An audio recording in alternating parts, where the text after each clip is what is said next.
Hey, how's it going, fight fans? Welcome to mindforcombat. If you're new to the channel, my name's Rohan, and it's my platform where I do fight sports related content. If you're new here, why don't you help me grow my platform? All you have to do is subscribe to the channel, like the video if you like it, and maybe hit that bell icon so you get notified every time I upload a video.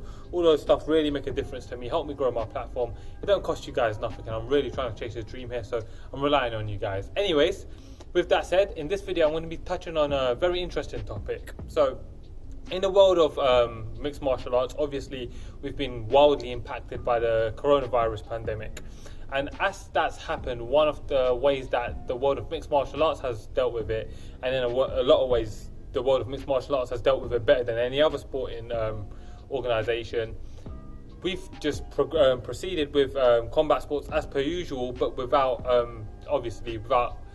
live gates and audiences in attendance. What that means is, for the UFC's business models, they've obviously lost a huge, big part of their income stream. Now, during this time, we've seen two fighters, most prominently John Bones Jones and Jorge Masvidal, try to renegotiate their contracts for new deals and new fights with the UFC. John Jones, of course, wanted to renegotiate for his terms for going up to heavyweight to fight Francis Ngannou, and Jorge Masvidal wanted to get paid what he felt like he was deserved for his fight with Kamaru Usman. Now, I'm not in this video going to be passing judgment on their actions, or if that should be doing, or the ethics or morals of doing it at this time.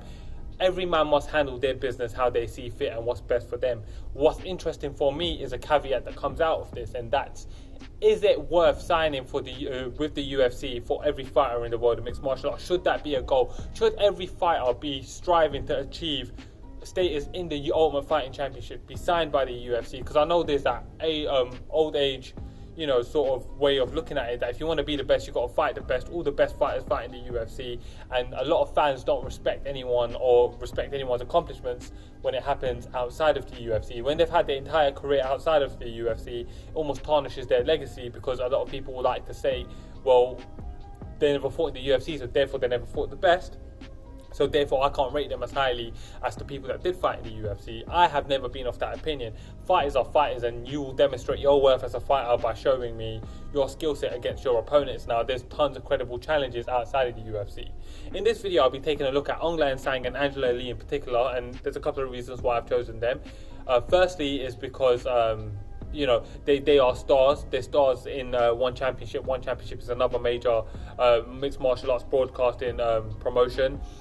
They're stars in their countries. They get paid very well by the promotions they fight for, and more selfishly, they bring this channel a lot of traction. I respect everything they've done for this channel in helping me get my voice out there, and I most certainly am not going to deny that that's one of the reasons I've chosen to go with them as opposed with, say, Bellator champions. So I'm being honest here, but let's talk about this one. It's an interesting one. So Aung Sang. Aung Sang is the current one championship middleweight and light heavyweight champion, and he also knocked out the one championship heavyweight champion. So the argument could be made that he kind of rules over three divisions in one championship. I mean, he doesn't, but he's knocked out the heavyweight champion as well. He's now already 35 years old. He's 35 years old and has a professional mixed martial arts record of 27 wins and 10 losses. Now, in my opinion, he is one of the top 10 best light heavyweights in the world, maybe even top 5 best light heavyweight in the world. Do I think that he would take out everyone in the UFC? I don't know. I've actually done a video touching on it, so if you haven't already, then check that video out. But it's actually my most viewed video, got 16k views. Well impressed by that. But what you have to question now is Aung Sang. How important is the respect for him that he would get from signing with the UFC? Now, Aung Sang is a superstar. He sells at arenas. He gets paid well. He gets deals, sponsorships. He's well respected in the mixed martial arts community. What does it add to him for him to sign with UFC and be fighting the likes of Glover Teixeira, Anthony Smith, Gustafsson if he comes back, Dominic Reyes, Thiago Santos, John Jones, fighting those guys? What will it add to him? Yes, it will add names on his resume if he's to beat them. Yes, he could potentially get exposed. At 35 years old, is it worth it for him to be doing that, considering he's so well paid outside of the UFC? So now when we're talking about, oh yeah, but we can't take this man's career seriously when he's not fighting in the UFC, or anyone not fighting in the UFC should be considered a B-League fighter, well, hold on a second. Wasn't Justin Gaethje that B-League fighter fighting in World Series of Fighting, that now he's the interim champion in the UFC's lightweight division, and a lot of people are saying he's going to beat Khabib Nurmagomedov? What happened when the B-League Strikeforce fighters came over to the UFC? So let's not knock their credentials or abilities, but is it worth it for the fighter? More so, that's what we need to ask. Yes, by signing with the UFC, they'll get more marketing, they'll get known, and the guys that we know on a world stage like John Bones Jones, the guys that we see as the number one guys, and I'm saying John Bones Jones because I'm sticking with light heavyweight here, but the guys that we see as the number one guys, yes, we would want to see them matched up, and from a fan's perspective, we want to see those fights happen, so it's very appealing. But there's a couple of caveats to that, all right? So firstly, as fans, we should want as much product to exist as possible. The more product, more promotions that exist for these fighters to fight in, that means that there's more material for us to watch, more stuff for our viewership pleasure. One Championship is free for us in the UK. We can watch high-level, high-caliber fights from World Championship fighters and not have to pay money for BT Sports or BT Sports pay-per-view.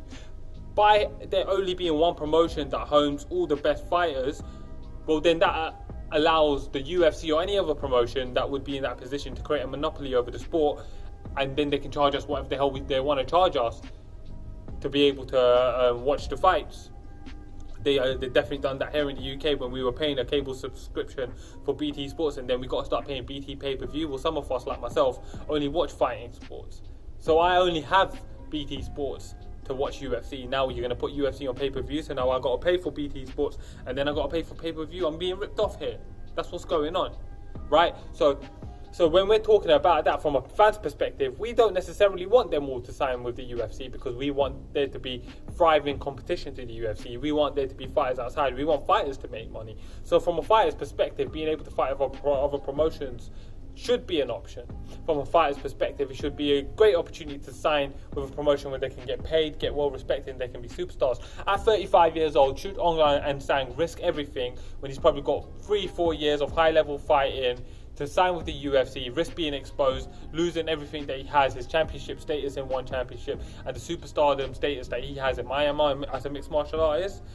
I don't think he should do that. I think, bearing what's going on, and the grass is not always greener in the UFC. You're not necessarily going to get paid more in the UFC. If Aung Sang's not to become a champion, which with John Bones Jones and Dominic Reyes at the top of the mantle, you got to wonder that he probably doesn't.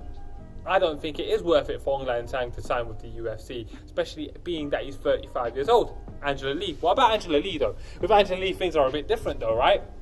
So Angela Lee is still only 23 years old. She's only 10-2, 12 fights into her mixed martial arts career now. She's had some ups and she's had some downs. She's lost 2 fights in a row. She's just rebounded and revenged one of those losses, and she's maintained her Atom Championship status in one championship, which is 115 pounds over there in Asia. Well, guess what? She's a really, really good talent. She's got tons of potential. Her ceiling is high. And I've actually done a video looking at how she would do in the UFC, and that's not what I'm going to talk about in this one.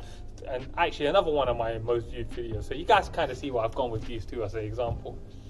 But more seriously, Angela Lee, you have to respect Angela Lee. She's got tons of potential. She has great, exciting fights, and she sells out arenas. She's only 23 years old. Well, now her and Wang Zhailai, if they was to fight main event in the UFC card in Asia somewhere, you have no doubt that those stadiums will be sold out like mad. It will be a crazy sellout. Actually, if you guys want me to do a fantasy fight breakdown on Weili Zhang and Angela Lee, comment below. I would like to do that one, but if you guys want to see it, I'll do it. So just comment below and let me know. It's a bit different from her and Aung for her to sign with the UFC. That's because she's much younger. Her ceiling still exists. We kind of know where Aung is now, right? We kind of understand where he's at. And that's not because of early career losses, it's just because of fight styles and what we've seen is an incredible talent.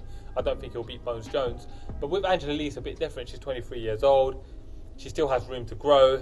She's already had a couple of losses. She's rebound, but she's still a superstar. So that means she maintains superstar status.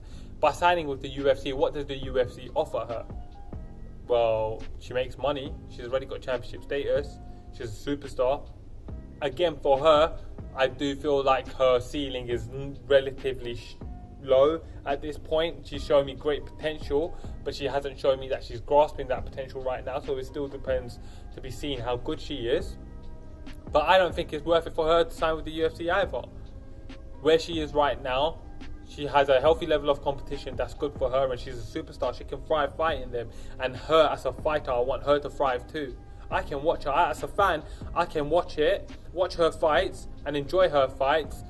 I can watch them live in HD when they're happening for free, so I'm not bothered. why would I want her to sign with the UFC? So the point of this video kind of for me was to kind of talk to you guys about something that I've always maintained, and that's that we as fans should be supporting the product outside of the world of UFC as well. Now, as fans, we enjoy mixed martial arts. We are not fans of UFC, we are fans of MMA. MMA exists in its entirety as a functioning, healthy body outside of UFC, and that's not just Bellator, PFL, M1 Global, One Championships, all around the world in loads of vicinities. So when these fighters want to renegotiate their pay, and we're talking about the Ali Act, etc., etc., etc., well, guess what? There's no worth us saying that they're not paid enough if we won't support the competitors of the UFC. We want the competitors of the UFC to thrive so that they can pay the fighters, and that will in turn help the UFC as well. I'm a huge fan of UFC. I never miss a single UFC. I've watched every single UFC. I'm a massive fan, but that's not to say I'm not a bigger fan of mixed martial arts, and I want to see mixed martial arts thrive. So if we want to see guys like Jorge Masvidal and John Jones getting paid what we feel like they deserve, and them getting paid what they feel like they deserve, regardless of negotiation point and everything that's going on in the world, forget that for a second. That's not what I'm talking about.